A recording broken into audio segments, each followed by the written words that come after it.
स्वागत है आप सभी का आपके अपने YouTube channel biology with Rajiv में। दोस्तों आज हम सब पढ़ेंगे 11th की बायोलॉजी, पहली यूनिट का चौथा चैप्टर, जिसमें आप लोगों को बताया जाएगा जंतु जगत के बारे में। चलिए शुरू करते हैं आज का टॉपिक। आज का टॉपिक है यूनिट फर्स्ट चैप्टर 4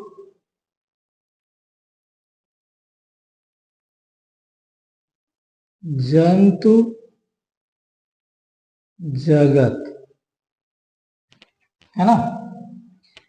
जंतु जगत, जंतु जगत या फिर इसे इंग्लिश में कहा जाता है एनिमल किंगडम, है ना। जंतु जगत की अगर बात की जाए,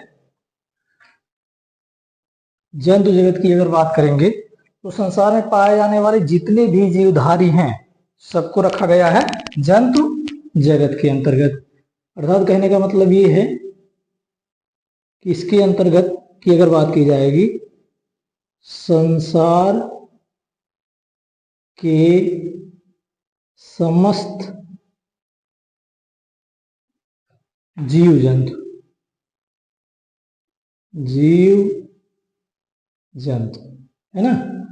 तो संसार के जितने भी जीव जंतु हैं उसको किसमें रखा गया है? जंतु जगत के अंतर्गत। जंतु जगत अब चूंकि इतना बड़ा ये किंगडम है, इसमें अगर जंतुओं की बात की जाए तो बहुत सारे जंतु इसके अंतर्गत रखे गए हैं। तो इनका अध्ययन करने के लिए इनका वर्गीकरण करना पड़ा। तो जंतु के वर्गीकरण की अगर बात की जाए तो जंतु जगत का सबसे पहले वर्गीकरण की अगर बात की जाए, जंतु जगत का वर्गीकरण, तो जंतु जगत के वर्गीकरण की अगर बात की जाए तो इसका वर्गीकरण किया गया था सबसे पहले सन 1975 ईस्वी में। दो वैज्ञानिक हैं, क्रमशः स्टोरर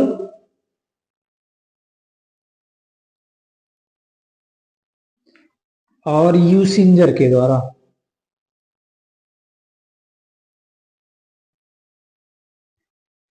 इन दोनों वैज्ञानिकों के द्वारा सबसे पहले जंतु जगत का वर्गीकरण किया गया और इनके वर्गीकरण का जो आधार था वो कोशिका के आधार पर, कोशिका के आधार पर, है ना। तो स्टोरर और यूसिंजर ने जंतु जगत को क्लासिफाइड किया कोशिका के आधार पर, है ना। चलिए इनका वर्गीकरण देख लेते हैं, इनको वर्गीकरण कैसे किया गया जंतु जगत का। तो जंतु जगत की अगर बात की जाए, जंतु जगत का इन दोनों वैज्ञानिकों ने क्लासिफाइड किया कोशिका के आधार पर। तो इनको सबसे पहले दो भागों में डिवाइड कर दिया गया।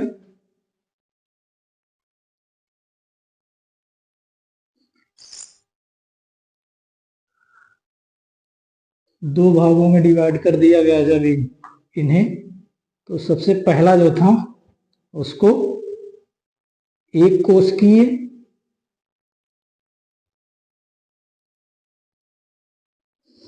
और दूसरा जो है वो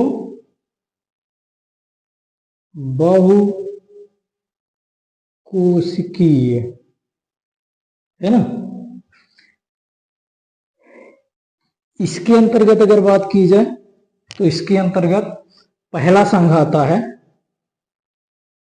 संघ एक, जिसे कहा जाता है प्रोटोजोआ, है ना। उसके बाद अगर बात की जाए दूसरा, इसके अंतर्गत केवल एक ही संघ आता है, एक कोशिकी के अंतर्गत संघ प्रोटोजोआ। उसके बाद अगर बहुकोशिकी की बात किया जाए तो इन्हें पुनः दो भागों में डिवाइड किया गया। बहुकोशिकी को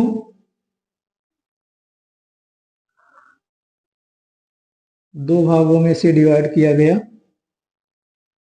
सबसे पहला जो है उसे कहा जाता है कशेरुकी। पहले अकशेरुकी कर लिया जाए। अकशेरुकी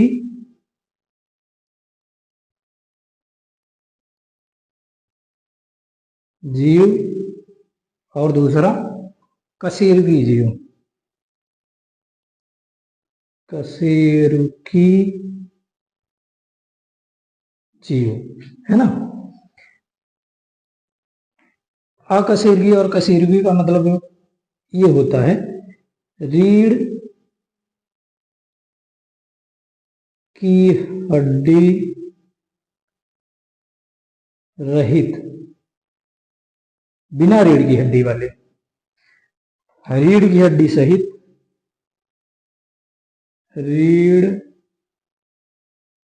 हड्डी सहित, है ना। कहने का मतलब ये है, इसके अंतर्गत अगर जीवों की बात की जाएगी तो इसके अंतर्गत मुख्यतः बिना रीढ़ की हड्डी वाले आएंगे, और इसकी अगर बात की जाएगी तो इसमें रीढ़ की हड्डी वाले जीव आएंगे। अब यहाँ इसकी अगर बात कर दी जाए, इसके अंतर्गत कौन कौन से संघ आते हैं, तो इसके अंतर्गत मुख्यतः जो दूसरा संघ है पोरीफेरा,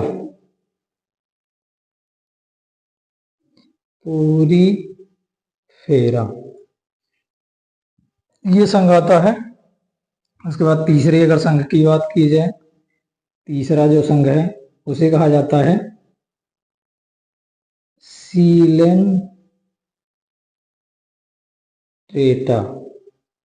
या इसे कहा जाता है निडेरिया, ये संघ आता है। चौथे अगर संघ की बात की जाए, चौथा जो संघ है उसे कहा जाता है प्लेटी हेलमिन थीज। उसके बाद चौथे की अगर पांचवें की संघ की अगर बात किया जाए तो जो पांचवा संघ है उसे कहा जाता है एसके हेलमिनथीज,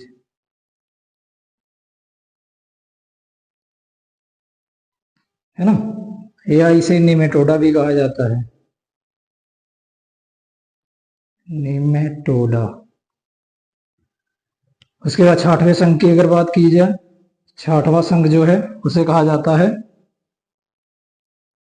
एनिलीडा। आठवां जो संघ है उसे कहा जाता है आर्थ्रोपोडा। नौवां जो संघ है उसे कहा जाता है मोलस्का। 1 2 3 4 5 6 7 है, और ये आठवां संघ है मोलस्का। उसके बाद नौवें संघ की अगर बात की जाए तो नौवां संघ है इकाइनोडर्मेटा। ठीक, नौवें संघ तक जो होते हैं इसके अंदर जो जीव पाए जाते हैं वो बिना रीढ़ हड्डी वाले होते हैं। उसके बाद 10वें संघ की अगर बात की जाए, संघ 10, इसके अंतर्गत आता है संघ कार्डेटा, है ना, ये 10वां संघ है। इसका भी क्लासिफिकेशन होता है, तो जब ये संघ पढ़ाएंगे तो वहां इसको क्लासिफाइड कर दिया जाएगा। तो मुख्य रूप से जो जंतु जगत को क्लासिफाइड किया गया था किसके द्वारा, स्टोरर और यूसिंजर के द्वारा, है ना। कब किया गया था? 1975 ईस्वी में। इस प्रकार से क्लासिफाइड किया गया था। अब उसके बाद की अगर बात की जाए तो सबसे पहले संघ से शुरू किया जाए। सबसे पहला संघ है प्रोटोजोआ। चलिए शुरू करते हैं प्रोटोजोआ। सबसे पहले संघ प्रोटोजोआ की अगर बात की जाए,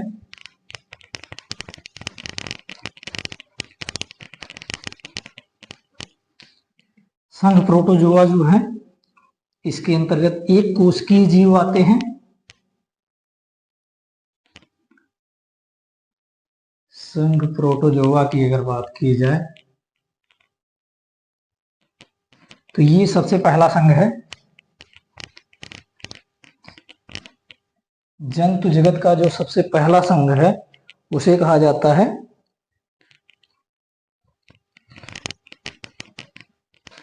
जंतु जगत का जो सबसे पहला संघ है उसे कहा जाता है प्रोटोजोआ।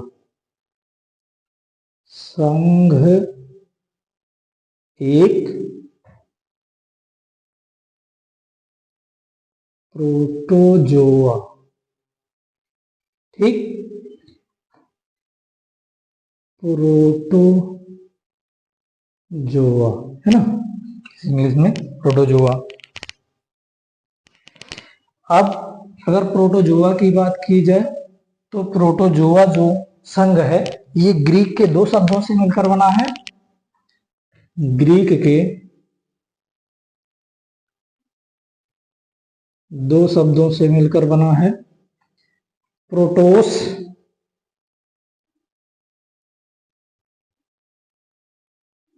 और जून, है ना। प्रोटोस का मतलब होता है फर्स्ट और जून का मतलब होता है एनिमल। फर्स्ट या इसे हिंदी में कहा जा सकता है प्रथम, और एनिमल का मतलब होता है जंतु। इस प्रकार ये कहा जा सकता है दोनों मिला करके प्रथम जंतु, है ना। तो इस प्रकार ये कहा जा सकता है कि संघ प्रोटोजोआ जो है इसके अंतर्गत कौन से जीव रखे गए हैं? प्रथम जंतु, अर्थात जिन जंतुओं का निर्माण जो है या जीव जंतु सबसे पहले जिन जंतुओं का जन्म हुआ है उन्हें कहाँ रखा गया है? संघ प्रोटोजोआ में, है ना। यानी संसार में या पृथ्वी पर सबसे पहले जो जीवों का जन्म हुआ है उसे किस संघ में रखा गया है? प्रोटोजोआ संघ के अंतर्गत, है ना।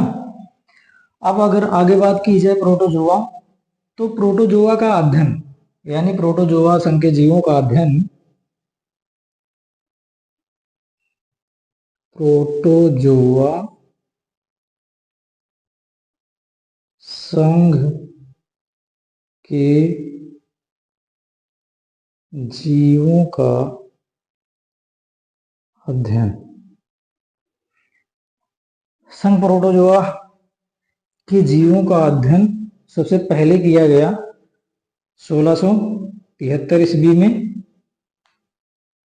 सन 1673 ईस्वी में किया गया। एक वैज्ञानिक हैं जिनका नाम है एंटोनी वान लीवेनहॉक। एंटोनी वान लीवेनहॉक, है ना। सबसे पहले संघ प्रोटोजोआ के जीवों का जो अध्ययन किया गया वो किसके द्वारा किया गया? एंटोनी वान लीवेनहॉक के द्वारा। और इन्होंने जो अध्ययन किया था इन जीवों का वो सूक्ष्मदर्शी की सहायता से किए थे। सबसे पहले इन्होंने संघ प्रोटोजोआ के जीवों को सूक्ष्मदर्शी की सहायता से देखा, है ना। तो सबसे पहले अगर प्रोटोजोआ संघ के जीवों की बात किया जाए तो कौन देखा था? एंटोनी वान लीवेनहॉक ने देखा था। कब देखा था? 1673 ईस्वी में। अब उसके बाद अगर संघ प्रोटोजोआ जो संघ है उसके नामकरण की अगर बात की जाए, नामकरण, तो संघ प्रोटोजोआ का नामकरण जो किया गया वो सन 1820 ईस्वी में एक वैज्ञानिक हैं जिनका नाम है गोल्डफस,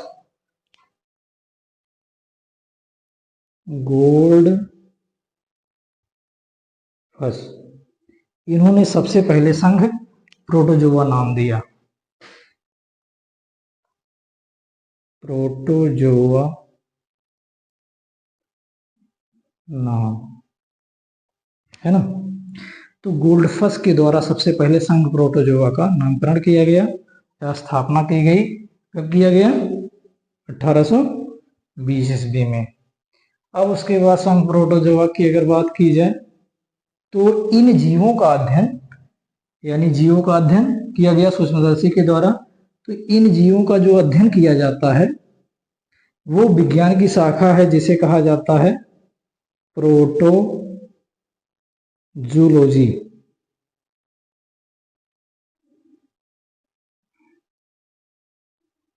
अर्थात इन जीवों का जो अध्ययन किया जाता है वो प्रोटोजूलॉजी के अंतर्गत किया जाता है, प्रोटोजूलॉजी, है ना।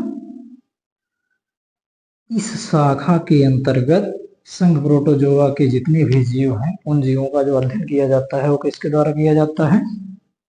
प्रोटोजूलॉजी के अंतर्गत।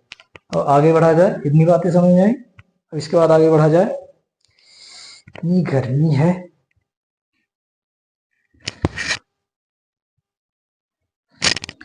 आगे अगर बात किया जाए तो संघ प्रोटोजोआ में इसका अध्ययन किया जाता है प्रोटोजोलॉजी के अंतर्गत। तो संघ प्रोटोजोआ की अगर बात की जाए तो इस संघ में अभी तक लगभग 25,000 जातियां ज्ञात हैं, 25,000 जातियां ज्ञात हैं, है ना। अर्थात इस संघ में अभी तक कितनी जातियां ज्ञात हैं? तो 25,000। चलिए आगे बढ़ा जाए।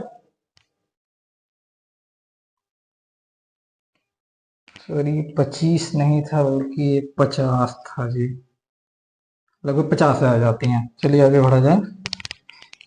अब संघ प्रोटोजोआ की अगर बात की जाए तो इसके सामान्य लक्षणों की बात कर लिया जाए थोड़ा।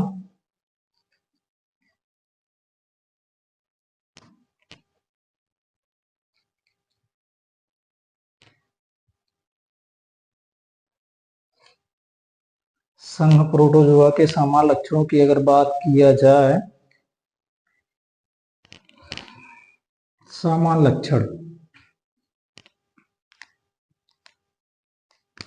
सामान्य लक्षण, है ना। सामान्य लक्षणों की अगर बात किया जाए तो सबसे पहला लक्षण इसमें है कि ये जीव अत्यंत सूक्ष्म होते हैं, अत्यंत सूक्ष्म जीव। यानी ये जीव कैसे होते हैं? अत्यंत सूक्ष्म होते हैं, नग्न आंखों से देखना इन्हें पॉसिबल नहीं है। या इसे कहा जा सकता है सूक्ष्मदर्शीय होते हैं, सूक्ष्मदर्शीय जीव। अर्थात इन्हें केवल और केवल सूक्ष्मदर्शी से देखा जा सकता है, सूक्ष्मदर्शी से इसे देखा जा सकता है। दूसरे अगर लक्षण की बात किया जाए, दूसरे अगर लक्षण की बात किया जाए आवास की,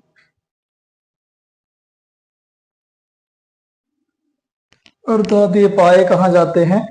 तो नदी, झरनों, तालाबों, पोखरों, नदियों,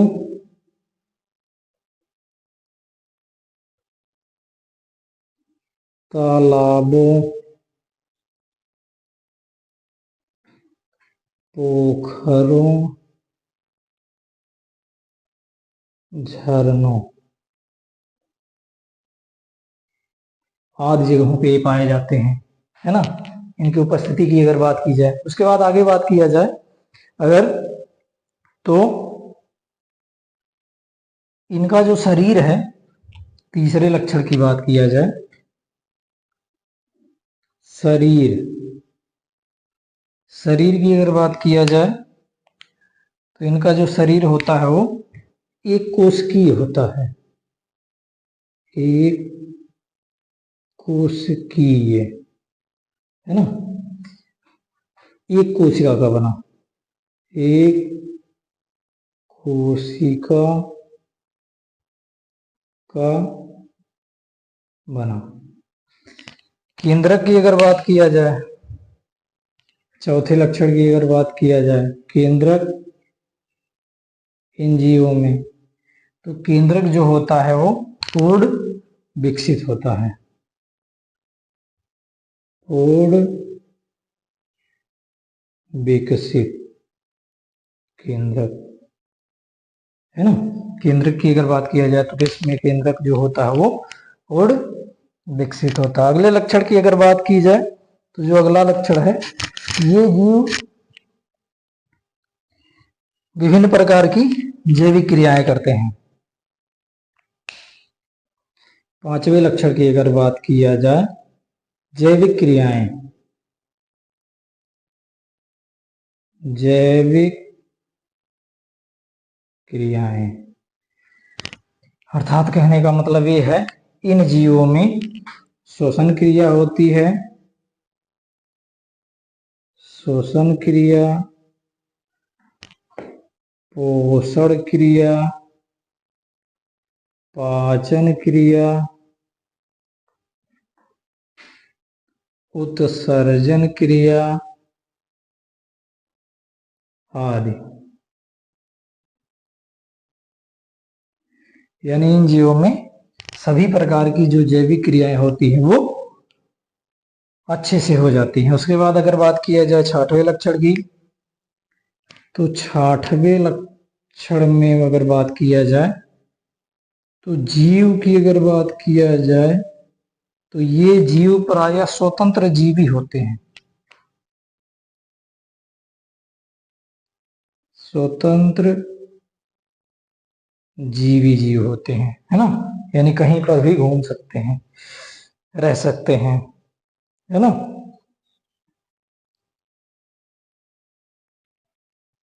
इन जीवों की अगर बात की जाए, स्वतंत्र जीवी होते हैं, इनका शरीर जो होता है वो सरल प्रकार का होता है, सरल प्रकार का, है ना।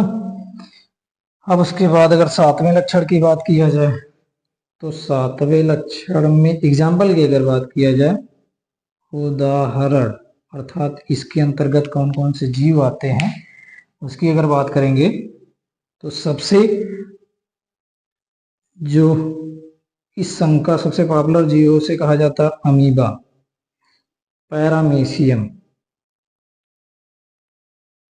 पैरामीशियम, यूग्लिना,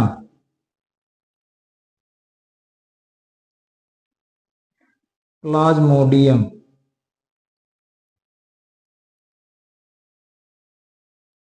एंट अमीबा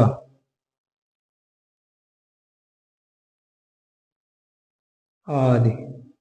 और भी जीव हैं जैसे entamoeba, histolytica, entamoeba, gingivalis, ये सब किसके अंतर्गत आते हैं, संघ प्रोटोजोआ के अंतर्गत। अमीबा की अगर बात किया जाए तो अमीबा जो जीव होता है ये सूक्ष्म जीव होता है और ये इसे नग्न आंखों से देखना पॉसिबल नहीं है, इसलिए इसे किससे देखा जाता है, सूक्ष्मदर्शी से देखा जाता है। इसकी अगर बात किया जाए तो इसमें पूर्ण विकसित केंद्रक पाया जाता है और इसमें सभी प्रकार की जैविक क्रियाएं होती हैं और ये एक कोशिकीय होता है। इसके अध्ययन की अगर बात किया जाए तो इसके अध्ययन किए थे रोजेन हाफ, एक वैज्ञानिक हैं जो अमीबा का अध्ययन किए थे। पैरामीशियम की अगर बात किया जाए तो पैरामीशियम जो होता है वो चप्पल के आकार का होता है। इसमें एक गुरु केंद्र पाया जाता है, एक मुख्य केंद्र पाया जाता है, और उसके बाद अगर बात किया जाए युगलीना की, तो युगलीना जो होता है ये जंतु और पादप के बीच की कड़ी होता है। युगलीना में क्लोरोफिल पाया जाता है। युगलीना को हरा प्रोटोजोआ भी कहा जाता है ना। तो इसी के साथ बस यहीं तक आज का वीडियो आप लोगों को कैसा लगा, ज्यादा से ज्यादा शेयर करिए, कमेंट करिए। जय हिंद।